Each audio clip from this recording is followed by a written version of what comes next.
message there.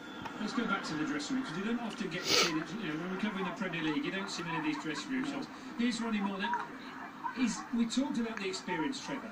He knows he's been in this position, and even last season, Phil, you know, Hartlepool were playing your lot in the FA Cup, and they managed to see you off after a replay. So, what's the key message he needs to get across to his players? I think what he'll be saying, look, Swindon have had a lot of possession, and they've probably only created 1 or 2 chances, and I think he'll be saying to them, keep your discipline, keep your shape, and you will create chances. Now, it's like the captain said, they've got to take the chances now and be better in the final third.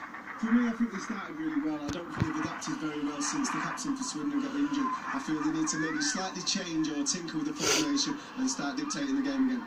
You talked about Coulson, and it wasn't just him early on in that game. Before Swindon made that tactical switch, Michael Green was having a good game, also down this left-hand side, and a pair of them linked up very nicely, provided a very good chance. They provided chances, but Green was doing really well against Delfonso, and hence Delfonso started playing down the middle for Swindon. But again, they've just got a really good understanding, and Phil will tell you, as a full-back or as a winger, when you've got that combination, that kind of telepathic understanding of your full-back, it's a great thing to have. Should Mandron have done better with the header? I think he should. It was a fantastic ball into the box, and I don't think Mandron was actually ready for that ball to come and beat the near post. But again, you see a 2v1 on this left-hand side because of the wing-backs. Again, fizzed it across the goal, and they're just not getting people in the right position. And I think Ronnie Moore will be disappointed that they've not took their chances.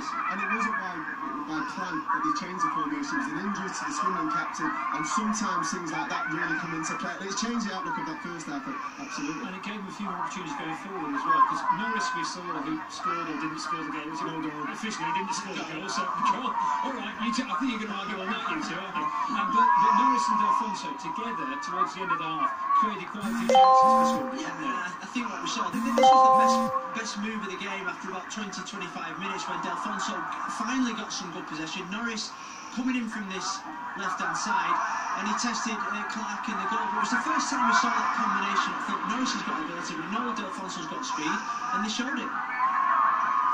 Absolutely, and I think Delfonso, he wasn't getting any look down the right-hand side for Swindon. That's why he came inside, and he's much more useful. I'm not sure Jamie Curran will get back in the team if he carries on like that. He's saying that because Jamie Curran is within earshot, and we'll be speaking to him very shortly. One other thing to talk about, okay? Now, football is always big on social media these days. The home gnome has been going down very well, because people spotted there's a gnome on top of the dugout. Let's show you a little shot of that.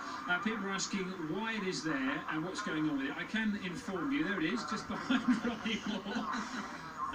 It's been painted by a club volunteer called Rob Smith. He repaints gnomes in club colours, and every single home game they hide the gnome somewhere different in the ground, and then they play a hunt for the gnome in the programme. Look, can you find the gnome? That's not very well hidden, I've got to say. We won it because we spotted it. Well, Neville has, I think you win the gnome for us, all right, you can take it home with you. In terms of the second half then, Trevor, how do you see it panning out?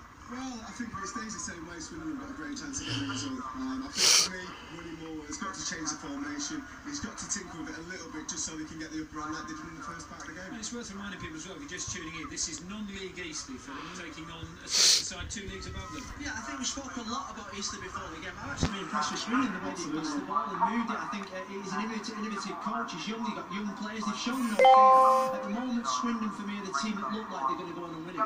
Okay, well, we've got the second 45 to come, but there are 39 other games in the first round of the FA Cup. Plenty of stories as well